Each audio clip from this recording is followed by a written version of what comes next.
Australia is a mecca for tourists. Each year, thousands flock to the beaches, the mountains and the outback for an up-close and personal brush with nature. Most return to their homeland with a suitcase packed with happy memories, with unforgettable experiences. But beware, reach into a rock pool or wander down a lonely bush track and very quickly things can go very bad.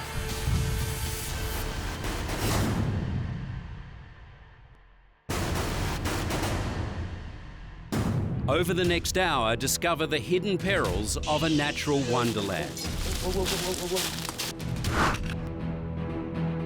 We'll discover the strange and terrifying array of creatures to look out for on land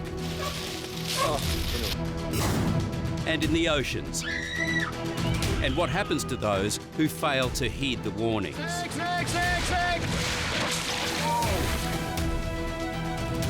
They started to panic. We're going to die.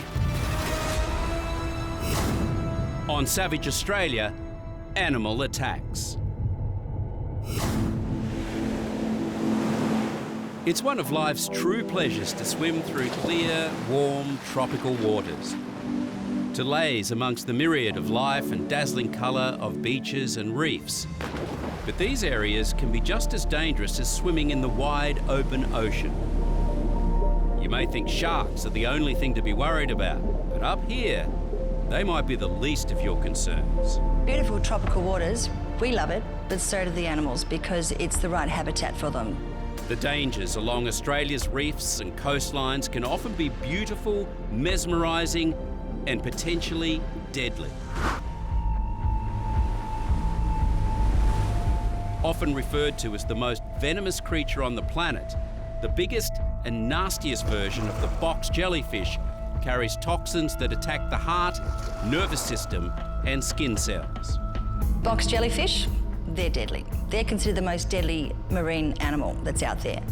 Box jellies, also called sea wasps and marine stingers, live primarily in coastal waters off Northern Territory and North Queensland. By their name, they are box-shaped. They have 4 corners with long tentacles hanging from each corner. They actually have eyes on each of those sides of their box, so they're quite sophisticated eyes, actually, so they believe that they're quite clever predators, that they can actually target their prey and hunt them down. Up to 15 tentacles grow from each corner of the bell, and they can reach 3 metres in length. Each tentacle has about 5,000 stinging cells. Unlike most other jellyfish, they have developed the ability to propel themselves rather than just drift, jetting up to 4 knots through the water. Over the years, the species has killed over 60 people in Australia and caused countless disfigurements. The sting is so overwhelmingly painful, victims have been known to go into shock and drown or die of heart failure before even reaching shore. Survivors can experience considerable pain for weeks and often have significant scarring where the tentacles made contact. During the summer months, the only safe way to enter the water is in a stinger suit. At a Townsville beach in North Queensland, 7-year-old Osborne Q was enjoying a swim with his sister.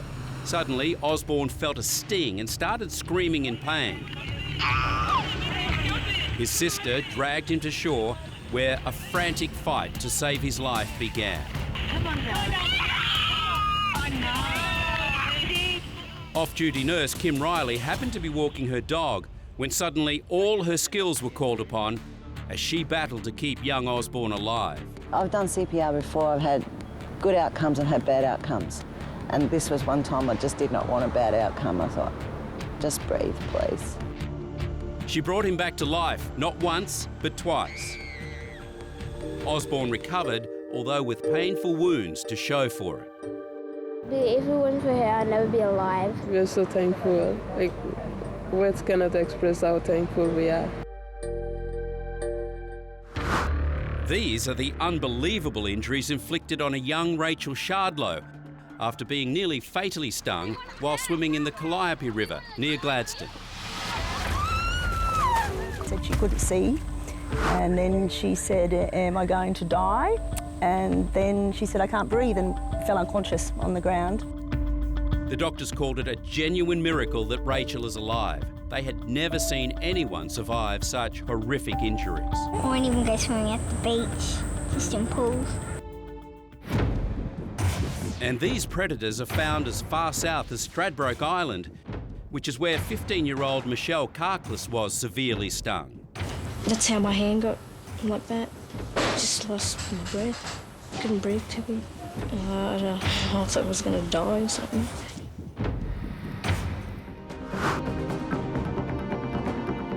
Further north in Magpie, 5-year-old Tennille was paddling in the shadows when a massive box jelly wrapped around her legs. We tipped the vinegar all over. She was screaming hysterically the whole time in acute pain. Although she recovered within days, there's a good chance the scars will remain with her for life as a stark reminder of her awful encounter. There's another creature that's been inflicting pain on swimmers over the years, and there's millions of them. Portuguese man-of-war, or as we call it here, the blue bottle. During summer months, we'll see them all up and down the east coast of Australia, and is actually a colony of animals. It has a breeding section, a feeding section, and a stinging section. Blue bottles are active hunters, dragging their tentacles through the water in search of prey. And then the main fishing tentacle contracts the prey towards the mouths, yes, plural, of the blue bottle. The prey is violently impaled by thousands of tiny harpoons, then immobilised with deadly toxins. And amazingly, these armada of blue bottles have little floats that act like sails to catch the wind. They actually have left-handed and right-handed floats. So only half of the armada will be blown on shore, and the other half will still be able to survive. Even on shore, those stingers can still sting, so there's no point going along and popping them with your heel like lots of Australian kids were taught to do in the early 70s. Leave them well alone. Blue bottles have been a menace on Australian beaches for decades. For the second day in a row, blue bottle stingers were washed up on beaches. Most of the people stung were treated at clubhouses, and some had to be taken to hospital. One boy, aged 12, was taken to the Prince of Wales Intensive Care Unit after he had difficulty breathing. Shallow waters, tidal rock pools and coastal reefs have long been a playground for the inquisitive and the adventurous. But they can also be a highly dangerous place, with deadly sea creatures lying permanently in wait. Unlike sharks or crocodiles, the dangers of these marine stingers are not visible to the naked eye. Camouflaged against rock, sand and coral, the stonefish can be easy to miss, the most venomous of all fishes. The danger lies in the base of their dorsal fin, where 13 needle-like spines stick up and secrete potent neurotoxins when threatened. Their highly poisonous venom causes extreme agony within seconds and can last for days. He would have only been about that big, a real little sucker he was. So, yeah. How painful is it? Yeah, it's pretty painful. Pretty painful. The pain can be so strong that victims can go into shock or cardiovascular collapse, causing death. Stonefish antivenom is the second most administered in Australia. Also in shallow waters around Australia, hundreds of varieties of cone snails sit quietly awaiting their prey. Beneath their attractive shells, the cone snails have a poisonous harpoon-like tooth, which spikes and paralyses their unsuspecting targets. Once immobilised, the proboscis extends and the prey has been devoured. So if you actually accidentally touch one of these snails on the barrier reef, you can get paralysed or you can actually die. For humans, stepping on a cone snail or even picking it up can trigger a defensive sting, causing intense pain, vomiting, muscle paralysis and respiratory failure, and at least one death was recorded in 1935. More active and just as dangerous is the tiny blue-ringed octopus, so named for the rings that appear when the eight-legged sea creature feels under attack. The blue-ring octopus, when they're provoked, it will give you a very nasty sting. The venom is injected and it's very, very toxic. Again, it's a neurotoxin. You've got to get help as quick as you can. Death is likely caused by paralysis of the diaphragm, resulting in suffocation. They are responsible for at least 2 deaths in Australia before 1960. In Darwin, back in 1954, a 21-year-old sailor placed a small blue and yellow octopus on his neck while wading back to shore after spearfishing with a friend. The friend noticed a tiny trickle of blood from where the creature had been. The sailor was unaware of being bitten, but soon complained of a dry mouth and difficulty breathing, and he was taken to hospital. The distraught friend said the sailor's last words were, "It was the little octopus. It was the little octopus." When it comes to dangerous creatures, size definitely doesn't matter. Just ask Sam Canizay. They're interesting looking creatures. While the 16-year-old was icing his leg at Brighton Beach in Victoria, recovering from a football match, the pint-sized piranha prawns were feeding on his flesh. For half an hour they chewed away, his legs numb from the freezing water, until he got out. By the time I'd walked across the sand about 20 metres to put my thongs on, I looked down and noticed that I had blood all over my ankles. We just thought, we better clean off this bit of blood, and then realised it wasn't washing away, so made the call immediately that he needed to be in a hospital. Doctors were totally stunned with hundreds of pinpricks appearing on his ankles and no idea what caused them. Confirmation that the culprits were flesh-eating sea fleas only came after Sam's father decided to investigate by scooping out some seawater and adding a piece of meat. Results were immediate. Marine biologists say they are arthropods, scavengers of the sea, similar to leeches. These bugs are pretty small. There were just obviously thousands on Sam's legs in order to do the damage that they did. They've been known to bite people before, but I've never seen anything like what happened to this boy. I certainly won't be going icing my legs again anytime soon. But some stingers can kill in the most unexpected ways and with the most unexpected victims. Closely related to the shark, there are 60 species of stingrays spread throughout tropical and subtropical waters. They love it in the shallows and spend much of their time half buried in the sand, which make them practically invisible to humans. Lacerations to the feet and lower legs are the predominant injuries. Stingrays are a fairly docile creature unless they're feeling threatened by you. Several species have a very strong barb in their tail with venom in it, which can often result in a lot of pain. This only adds to the surreal nature of the death of one of Australia's best known and loved wildlife experts, a man very much at home with the most dangerous of animals. It was the last thing anyone expected when on the 4th of September 2006, Steve Irwin and his crew set out from Port Douglas, bound for Bat Reef near the Low Isles, to shoot some footage for his daughter Bindi's TV show on dangerous marine animals. If ever he was going to go, we always said it was going to be the ocean. On land he was quick thinking, quick moving, and the ocean puts another element in there that you have no control over. Steve was on board Croc 1, heading for the reefs, the creatures, and his fate. Paul Henley, a local architect, took this last photo. Basically the whole office went to the back deck and gave him a wave, and I'm just amazed that I was able to capture that. Perhaps one of the last shots taken of Steve. Steve and his cameraman had got some great footage of a massive stingray. They went down for one last shot. Basically, he came around over the top of it. The camera was ahead of it, of the ray, and Steve came in over the top, and that's when it happened. Then, without warning, the creature attacked. It started stabbing wildly with its tail. Hundreds of strikes within a few seconds. It all happened so quickly, no one immediately realised something had gone badly wrong. The huge barb hadn't just stung him, it had ripped a gaping hole in Steve's heart. It's just like a knife wound into the heart, but then on top of that, there would be a significant amount of the cardiac toxin. Steve was brought to shore by boat. A rescue helicopter was dispatched, but he died in the hands of the paramedics. All the animals that Steve Irwin is known to wrestle and wrangle and carry on with, to go by a stingray is just almost ridiculous. To man, it is the most sinister, the epitome of evil. But anyone attempting to argue a case for their preservation runs up against one of our most instinctive fears. Australia is famous for its deadly snakes.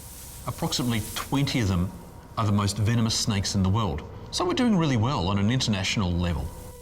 550 people are admitted to hospital annually with snake bites, resulting in approximately 1 to 2 deaths per year.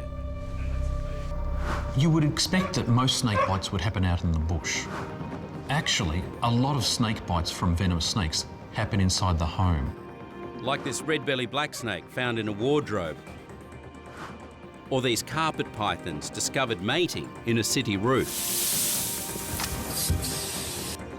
And about 70% of people who've been bitten were actually trying to handle the snakes or kill the snake at the time.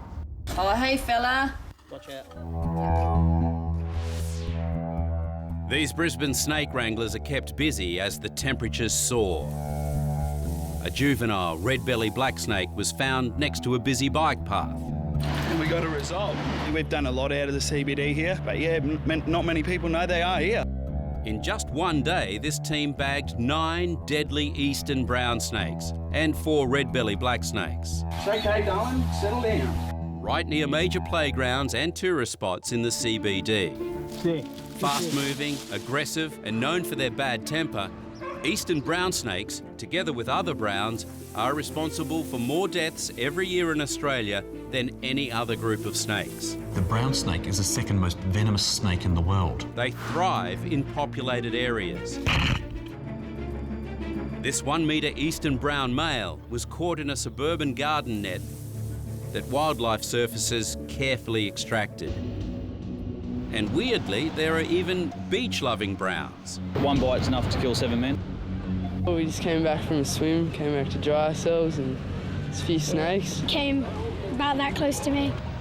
But in the bush, they can be hard to spot. There goes. What have we got here, mate? If disturbed, the eastern brown raises its body off the ground, winding into an S shape, mouth gaping open and ready to strike. Its venom causes paralysis and stops the blood from clotting, which may take many doses of antivenom to reverse. Victims can collapse within a few minutes. By the late 1980s, antivenoms had long been proven as lifesavers, but the snake identification process still had issues. In suburban Adelaide, this almost led to a tragedy in the case of 3-year-old Josh Harper, who was bitten by a brown while he was taking a drink in the local park. His mother, Lorraine, rushed him to emergency. As we walked through the door, Josh's heart stopped. Partial paralysis had set into his body. He was unconscious, of course, didn't know who I was or anything. I was starting to panic because I looked at them and I said, is Josh going to die? And the doctor just glared at me. He didn't answer me, just sort of shrugged his shoulders. He explained then what they were doing and why it seemed to be taking so long, that they really needed to identify this snake because nothing can be done until it is. I think it's that one. The doctors were standing there with a snake and books and trying to identify the snake, and they would come in and look at him and just sort of shrug their shoulders at me and say, well, you know, we're trying. But as time was going on, you could see that Josh was losing, we were losing him. With just minutes remaining before certain brain damage, snake expert Dr. Julian White arrives. And Dr. White he walked in, and as he walked past the doctors, he said, that's an adult brown snake, this is the type of venom, this is the amount, now get on with it. If Dr. White hadn't walked in, and at the very moment that he walked in, Josh would be dead. He would not be alive today. And brown snake venom can cause some alarming symptoms.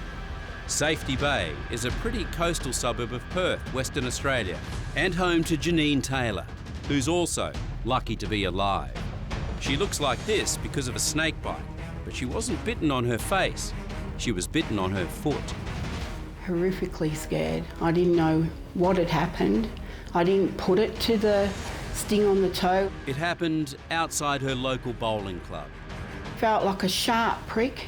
I actually thought maybe a spider had got me or a bee. My head was spinning, my brain was spinning. I couldn't move my legs. She was rushed to hospital where the doctors first thought it was a heart problem, until several hours later when her face started bleeding because the venom was thinning her blood. Then they started to panic. I'm going to die. 7 hours passed before the doctors realised she'd been bitten. At 5 o'clock in the morning they said to me, do you want us to call your kids because we don't know whether you'll be talking to them in 20 minutes.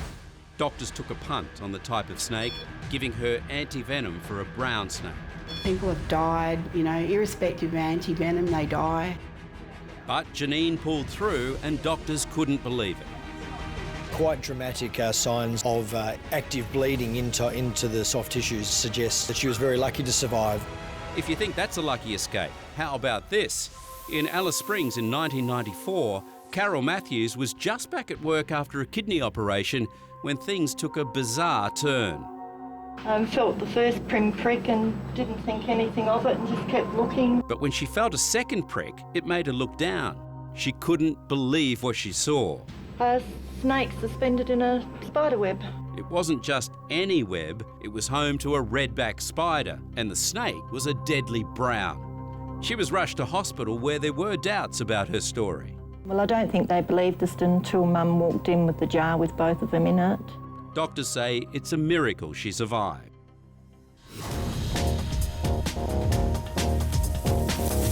The red-bellied black snake is somewhat less venomous than many other Australian snakes. Its bite is certainly no picnic. It can still knock you off your feet. If you are bitten by a red-bellied black snake, it is very serious. You will need hospitalisation, you will need the antivenom, and they are very dangerous. This is Marie Enza meeting a black snake for the second time in a fortnight. She was nearly killed by one at her Sydney home, and it left a painful souvenir. It literally felt like barbed wire being pushed into your body, and you're trying to walk against it. It was pulling you back. A far more serious snake is the aptly named death adder. Unlike other snakes that flee from approaching humans crashing through the undergrowth, common death adders are more likely to sit tight and risk being stepped on, making them more dangerous to the unwary bushwalker. The venom contains a type of neurotoxin which causes loss of motor and sensory function, including respiration, resulting in paralysis and death. In Cairns 2012, Alicia stepped out into the backyard and was attacked by a death adder. I screamed. She screamed, you know, in pain, obviously, and I came running out. So I was very scared. Quick-thinking mum applied pressure bandages so well, Alicia didn't suffer any symptoms until the doctors took them off. Within a couple of hours, she started showing classic symptoms of a snake bite. That's when they did the venom kit test. After a good dose of antivenom, Alicia pulled through, having stared death right in the face. Yeah, be careful. In 2001, 7-year-old Anthony DeLuca was attacked by a death adder in his home on Magnetic Island. Luckily, his quick-thinking grandmother, June, was there to save the day. By the expression on his face, I thought, well, he has been bitten by a snake. I raced inside and saw the death adder. So I grabbed his foot, sucked as fast as I could. I knew it was wrong, but it was instinct, and I did it I wanted to save him. Grandma quickly wrapped a tourniquet, and he was airlifted to hospital when the venom took full effect. He was on to his 4th dose of the antivenom. He still couldn't swallow. He could see me, but there were 2 of me. His arms were still flying around in the air. He couldn't move other than involuntary reactions. With that last dose of antivenom, he's just miraculously recovered.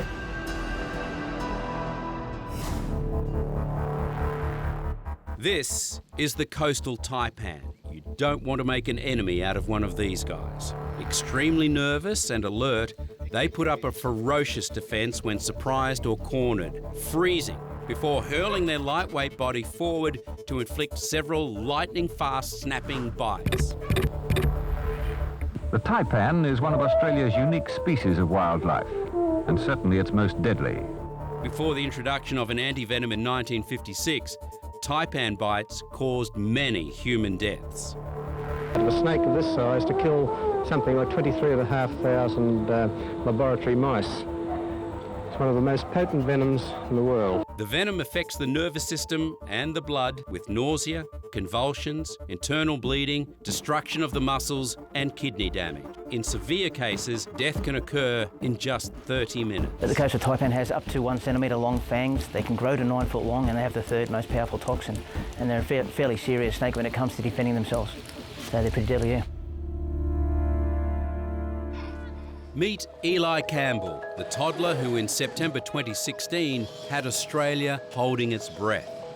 When Eli was collecting eggs in the family chicken coop in Queensland's Agnes Water, he was attacked by a coastal taipan, the third most deadly snake in the world. The 2-year-old was bitten 3 times, which for a boy his size should have been fatal.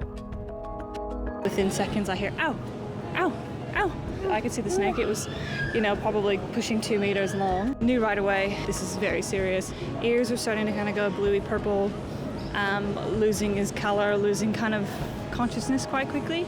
Mum, Brittany, applied a pressure bandage. In the ambulance, Eli's heart stopped. He was considered dead for 6 minutes. My partner's telling me, you've got to say goodbye to your boy because he's gone. But after a week in a coma, little by little, Eli recovered, much to the delight of his parents and the entire country, with almost $100,000 donated to help with his recovery.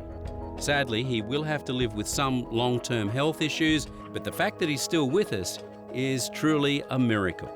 You're just rooting for him, every little thing he does, you're just like, yes, keep going, kid. Over the years, there have been some strange and unlucky encounters with snakes. We're not sure if the driver recovered after this close encounter with the hitchhiking red-bellied black. It might be the heat of the engine, but snakes do like a road trip. He's gone up on top of the tank, and so it just looks like he goes in like that, and his head's just sitting there like that. This freeloading red-bellied black caused chaos on a busy main road. The wheels of commerce were halted when a tiger snake was discovered in a Victorian bank. Staff were quick to down tools while a snake handler was called to rectify the situation. Yeah, it's just a baby tiger snake that I've just removed from the kitchen. But one man's snake encounter gives new meaning to the term up close and personal. The man was bitten on the penis by a brown snake during a roadside toilet stop in remote North Queensland. I found a little tree to get in behind and I went to do my business and actually just sat down and started up, I must have been right on top of him. Seen the fang marks and a bit of blood come out and pretty much knew I was in trouble. It actually started to give me a bit of a burning sensation, so I shoved the cold rum can down there just to try and cool it down. And after such a traumatic episode, did he and his member recover? Yeah, it's all good, mate. Yeah, it's been tested, so she'll be right.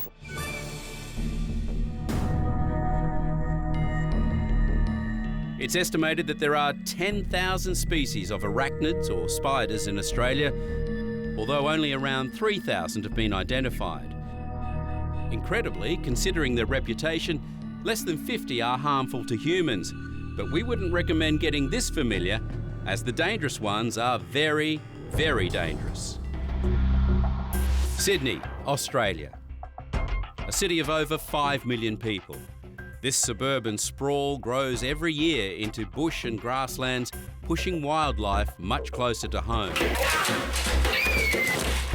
Found in all regions of Australia, the iconic redback spider has a bad reputation, with thousands of bites recorded every year. Although nobody has died since 1956, when a redback antivenom became widely available. The Sydney funnel web is the deadliest arachnid in Australia. It is the most dangerous spider you can find. Its fangs are larger than a brown snake's and so powerful they can pierce toenails. From the fangs, a lethal quantity of highly toxic venom is injected that attacks the human nervous system. This is an aggressive, capable killer. The funnel web burrows in moist, cool and sheltered habitats, often turning backyards into dangerous playgrounds. These small holes were home to a cluster of funnel webs. Upon discovery, they were killed with an insecticide sprayed into their burrows. At least 138 people have been attacked by funnel webs, with outdoor laundries a frequent location of bites. In 1978, after her husband Albert was bitten on the finger by a funnel web, Dorothy Stryver recalls how a washing basket held more than just socks. I heard him saying, "Dorry, quick, Dorry, quick," and I come out and he just trying it. And I said, "Is it a funnel web?" And because we was running around in circles, he said, "Phone the hospital, phone the hospital." And so I just got a lump of string and just tied a tourniquet on it. That's all I know what to do. I didn't know what else to do. Dorothy's action saved her husband's life. The tourniquet prevented the poison from travelling deep into his system, but it turned out Albert was lucky. The female spider on the right is the one that attacked Albert. Had it been this much larger male, things could have been a lot worse. Ryan McChrystal and his family also escaped a potential danger in 1979. They were shocked to discover dozens of funnel web holes beneath the grass their children were playing on. Ryan poured gasoline down the hole to kill the spiders, and at least 15 crawled to the surface to die. How do you supposed to feel? You just feel upset and worried about the kids, and just have to get someone in to exterminate the place, and just go from there. The wife's not too happy. The kids won't be playing out here for a while, that's for sure. And in 1982, high school student Don Raymond could have been the next fatality were it not for a newly invented anti-venom. Well, I was doing rugby training for the school, and I just started doing some sit-ups. I felt a bite. I thought it was only an ant, and I got up, looked around, I saw the spider there. The mates just grabbed me and laid me down, and they ran up, called an ambulance, got a stretcher out, and I just waited till the ambulance came. At the time, the antivenom cost $16,000 per dose. The cost has since been reduced, but no value can be put on its life-saving capabilities. There are so many dangerous spiders, snakes and stingers in Australia that researchers had to work for decades to find foolproof cures against these deadly creatures. To create the antivenom, a small amount of the venom is injected into another domestic animal, such as a horse or a rabbit. The antibodies the animal creates in response to the venom are harvested, purified and stored for injection. The Australian Reptile Park, north of Sydney, is the only supplier of venoms in Australia. These are some of the spiders that have come in recently. And staff regularly milk more than 300 snakes and 500 spiders.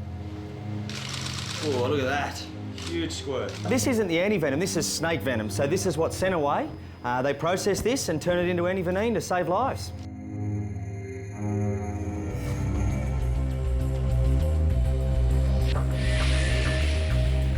Australia is famous for its deadly creatures in the ocean and on the land. But there are other dangers, and they come from the skies. Bats can be found in every Australian state. In many cities and towns, tens of thousands fill the night skies as the massive colonies search for food at dusk.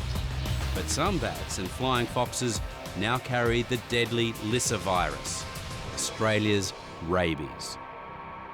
So far, the virus has killed 3 Australians, and every case has occurred in tropical Queensland. This peaceful resort of Long Island is nestled amid the pristine beauty of Queensland's Whitsundays, a paradise for tourists, and for 8-year-old Lincoln Flynn, it was an idyllic childhood playground. He was an image of health with this beautiful tanned body and these blonde locks and big blue eyes. He just looked amazing. In 2010, Lincoln's mum Michelle took over as Long Island Resort's general manager. Stepdad Colin became maintenance supervisor. He was a mad fisherman. He would swim, he would paddle on the paddle boards, anything really outside. He wasn't a typical modern city type kid, I guess, who spends too much time in front of the TV and the Xbox and the PlayStation. He was actually out there doing it, and he loved his life. He really did. These loving parents thought they knew all the potential dangers that could harm their 3 children. Certainly snakes and spiders. Marine stingers, perhaps? Yeah, the irriganging, but a bat, never knew that there was even such a thing as Lyssavirus. Australian bat Lyssavirus is a modern name for an ancient disease. And as with other types of rabies, it spreads the same way. Through a bite or scratch. Its victims turn violent and froth at the mouth.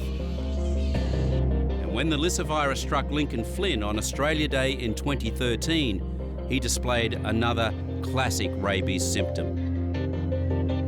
You know, and he said to me Friday night he had a temperature, and when I gave him some water and Panadol, he thought I was trying to burn him and scald his throat. Overnight, Lincoln developed seizures. He was admitted to hospital the next morning, but doctors were baffled. A barrage of tests failed to find any answers. He just really wanted out at that point. And that's when he knelt up on the bed and ripped out the IV lines. And, you know, obviously nurses and doctors come running. And he literally threw them off like they were teeny-weeny people. It wasn't Lincoln, it was the Lyssavirus. The virus can lay dormant in the body for years before becoming active. Once it does, it's unstoppable. It creeps from nerve cell to nerve cell towards the brain. There it begins to replicate, causing irreparable damage and driving its host to seek out and attack new victims. It then makes its way to the saliva glands to await transfer to the next host. The strength that came through with this virus, and he had a lot of mouth secretions at that time because the virus was trying to escape and impart itself to as many people, and now you know it. It's just like it all looks back, and it was horrific. Lincoln's seizures became so violent, doctors placed him in an induced coma and continued tests. As the family also searched for an explanation, Lincoln's sister recalled that he'd been scratched by a flying fox 2 months prior to his hospitalisation. Okay, come back to me. If Lincoln had told his parents about the scratch, he might have been alive today. A rabies vaccine administered at the time during the 2-month incubation period would have stopped the Lyssavirus in its tracks. But once symptoms appear, it's too late. Doctors knew if the second round of tests found Lyssavirus, it meant a death sentence for Lincoln. Briefly awoken from his coma, Lincoln confirmed that he had been scratched by a bat on Long Island. The tests came back positive, and a few days later, his brain stopped functioning. He became the 3rd person in history to be killed by Australian rabies. The main point here is that any flying fox, any microbat in any colony could potentially carry these deadly diseases. We constantly put the message out there that if you come in contact with a bat or a flying fox, you need to seek medical assistance. The reality is this could happen in any of a number of locations around Queensland. And so the message clearly is that if you come in contact with any bat, any flying fox, please seek medical assistance as soon as possible.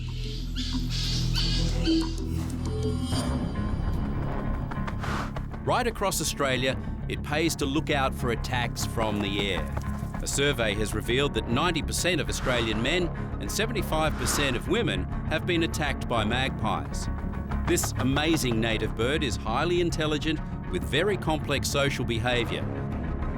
And for a few weeks of the year, while the chicks are nesting, the males can turn very nasty indeed. Magpies are extremely territorial, and it's all about being good parents. In 2015, in Gosford, New South Wales, little Isaiah Hang is lucky to be able to see. At 10 months old, he underwent surgery to save his eye after he was attacked by a magpie at a park near his home. It never crossed my mind that a magpie would peck my baby in the eye and he could possibly lose his eye. So yeah, it is pretty scary. Soon after, 6-year-old Peter Adam Berry came close to losing his eye. He was attacked by the same angry bird along with 3 other children. The magpie swooped me right here. There's a cut right there. Ophthalmologist Dr. Michael Jones says the injuries can be devastating.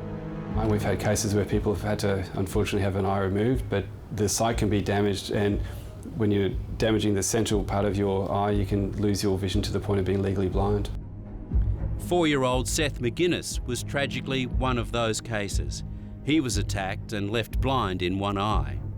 The male birds, for some reason, they get this huge boost of testosterone and they get super aggressive. And it's not just kids who are the target. The magpies are particularly fond of terrorising pushbike riders. Magpies are very intelligent. They recognise people. If they swoop on you, you could go home and change clothes and they still will remember you and still swoop on you again. The aerial ambush on cyclist James Musgrave happens every morning. A couple of people have said, he should be shot, but I'm on Maggie's side. But there is no one that ruffles the bird's feathers more than the magpie's prime target, the postie. I saw in the corner of my eye this little black dot, looked like a little meteor.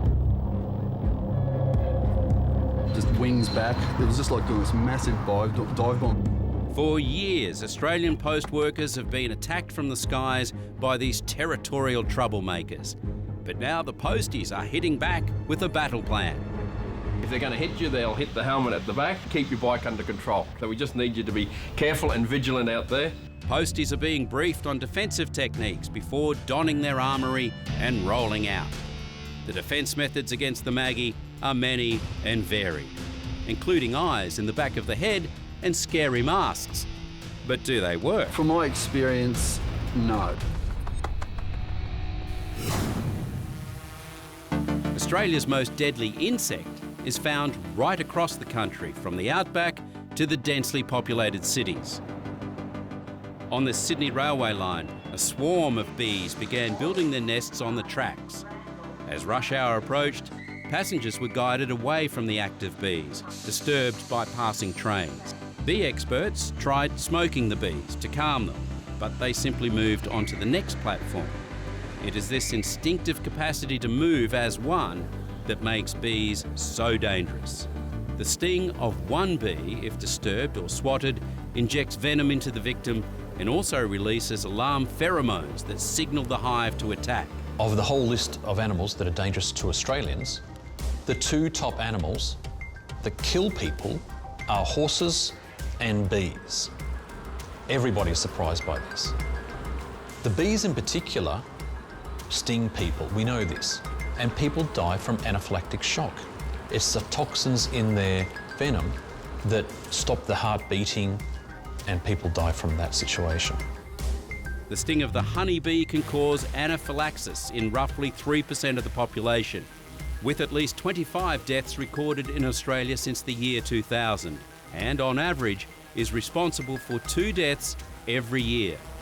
Essential to Australia's farming and agriculture industries, the introduced European honeybee are known to aggressively defend their nests. It was a lucky escape for 1-year-old Natalia Saver. She was stung more than 200 times by bees kept in a hobby hive at her Sydney home. Nathalia's mother died in the attack after shielding her daughter from the swarm and suffering a severe allergic reaction.